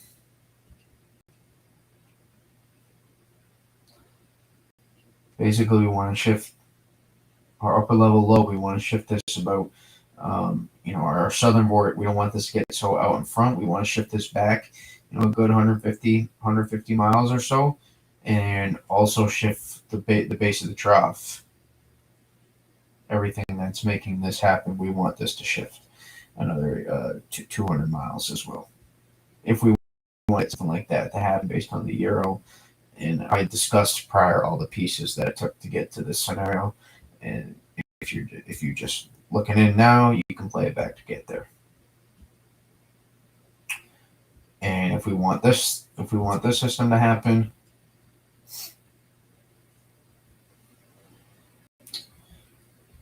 we need this to be much more. I don't know why I drew that, but we need this to be much more progressive in general. We can't have some big system form here and also get a big system with this. This needs to be more separated. I'll show you an example. We switch to the GFS.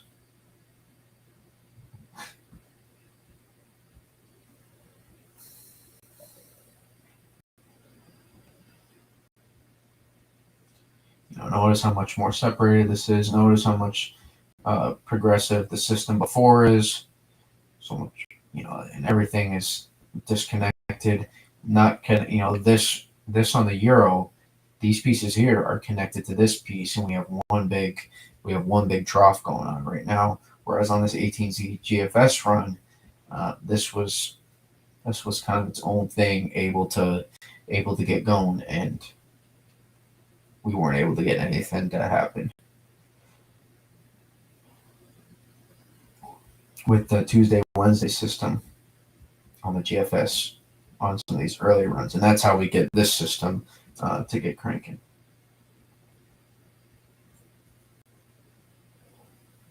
But yeah, that's it. I appreciate everyone that came into the stream, and maybe we'll do another one tomorrow night. We'll see. Undecided, but I appreciate everyone that came in, and I can't wait to track some winter storms, baby. Hopefully, we get that opportunity sooner rather than later.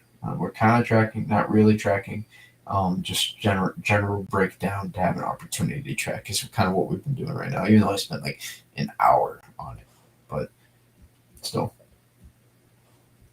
All right.